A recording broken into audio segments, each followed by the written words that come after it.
Hello বন্ধুরা, আজকে আমি তোমাদের জন্য নিয়ে এসেছি একটি স্কিন কেয়ার রেমেডি যেটা কিন্তু তোমাদের স্কিনের বিভিন্ন সমস্যার সমাধান করবে। আর কিন্তু এই শীতেও তোমাদের স্কিন হয়ে উঠবে একদম উজ্জ্বল আর তরতাজা। আর ড্রাইনেসের কথা তো ভুলেই যাবে। তাহলে চলো রেমেডিটি তৈরি করতে করতে তোমাদের সাথে শেয়ার করি এটা কি করে তোমরা অ্যাপ্লাই করবে আর এটা তোমাদের কি কি উপকার করতে পারে স্কিনের। এই রেমেডিটির জন্য প্রথমেই লাগছে একটি কলা। তোমরা তোমাদের পরিমাণ মতন কলা নিয়ে নিবে। তোমরা যতটুকু মাস্ক তৈরি করতে চাও সেই হিসেবে তোমরা কিন্তু কলা নিয়ে নিও। এখানে আমি সামান্য পরিমাণে কলা নিয়ে নিয়েছি আর সেটাকে খুব ভালো করে নিজের হাতের দ্বারাই ম্যাশ করে নিচ্ছি। বন্ধুরা, এই কয়দিন আমি একটু ব্যস্ত থাকাতে বিয়েবাড়িতে ভিডিও শেয়ার করতে পারিনি, তাই আশা করব এই ভিডিওটি তোমরা কিন্তু সম্পূর্ণই দেখবে। আর তোমাদের কথা মাথায় রেখেই কিন্তু আমি ভিডিওর সময় খুব একটি বাড়াই না, আমি কিন্তু ৩ থেকে ৫-৭ মিনিটের মধ্যেই ভিডিও শেষ করে দিই। দেখো, তোমাদের সাথে কথা বলতে বলতে কিন্তু আমার কলাটা খুব ভালো করে ম্যাশ করা হয়ে গেছে। আমাদের কলা তৈরি। আর এখন এর সাথে আমরা যেটা দিয়ে দিব সেটা হচ্ছে টক দই। টক দই কিন্তু আমাদের স্কিনকে খুব ভালো রকমভাবে হাইড্রেটেড রাখে। আর যে আমাদের স্কিনের যদি ট্যান পড়ার মতন সমস্যা থাকে সেটাও কিন্তু খুব সুন্দর করে দূর করে দিয়ে আমাদের স্কিনকে একদম সফট সাপেল রাখতে সাহায্য করে। আর আমরা এখানে যে কলা আর দই দুটোকে অ্যাড করেছি বন্ধুরা, তোমরা জাস্ট ভাবতে পারবে না এটা স্কিনের জন্য কতটা কার্যকরী।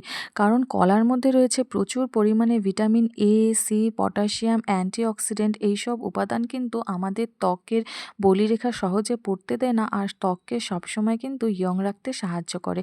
আর যদি আমাদের ত্বকের কোনো দাগছোপ থাকে সেটাও কিন্তু খুব সুন্দর করে দূর করে দেয়। আর আমি এখানে নিয়ে নিচ্ছি সামান্য অ্যালোভেরা জেল। অ্যালোভেরা জেলও কিন্তু আমাদের ত্বকের রং পরিবর্তন করতে সাহায্য করে, ত্বকের রং ফেয়ার রাখে। আর কিন্তু আমাদের ত্বককে সফট রাখে। ত্বকের যদি কোনো ব্রণ ফুসকুড়ি থাকে সেটাও কিন্তু খুব সুন্দর করে দূর করে দেয়। দেখো, আমাদের ফেস মাস্কটি প্রায় তৈরি হয়ে গেছে। এখন এটা আমি তোমাদের অ্যাপ্লাই করে দেখাচ্ছি। তোমরা যেখানে অ্যাপ্লাই করবে না কেন স্কিনেই মানে হাতের স্কিনে বা তোমরা ফেসে যেখানে অ্যাপ্লাই করো খুব ভালো করে ধুয়ে পরিষ্কার করে নিয়ে তারপরে এই মাস্কটি অ্যাপ্লাই করো। এই মাস্কটি তোমরা অ্যাপ্লাই করে কিছুক্ষণের জন্য ওয়েট করবে। করার পরে এটা যখন হালকা শুকিয়ে আসবে তারপরে তোমরা আরেকটু মিশ্রণ নিয়ে খুব ভালো করে রাউন্ড করে তোমরা এটাকে মাসাজ করবে। তোমরা স্কিনে যত বেশি মাসাজ করবে, পরিমাণ মতন করতে হবে, তাহলে দেখবে তোমাদের স্কিনের যে ব্লাড সার্কুলেশন আছে সেটাও কিন্তু খুব সুন্দরভাবে কাজ করবে আর তোমাদের স্কিনেও কিন্তু গ্লো চলে আসবে। দেখো, আমি যেইভাবে করে দেখিয়ে দিচ্ছি, এই যে এরকম রাউন্ড করে তোমরা কিন্তু খুব সুন্দর করে মাসাজ করে তারপরে তোমরা প্যাকটি তুলে ফেলবে। তোমরা এই প্যাকটি কিন্তু প্রত্যেক দিনই অ্যাপ্লাই করতে পারো, কারণ এখানে কোনো হার্শ কেমিক্যাল নেই আর এখানের কিন্তু এরকম কোনো আমি জিনিস অ্যাড করিনি যেটা যে আমাদের স্কিনকে ড্রাই করে দিবে।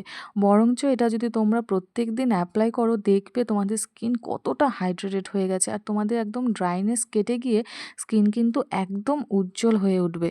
তো বন্ধুরা, ভিডিওটি যদি ভালো লাগে অবশ্যই সাবস্ক্রাইব করে দিও আর কিন্তু লাইক, কমেন্ট, শেয়ার করতে ভুলে যেও না। দেখা হচ্ছে নেক্সট ভিডিও।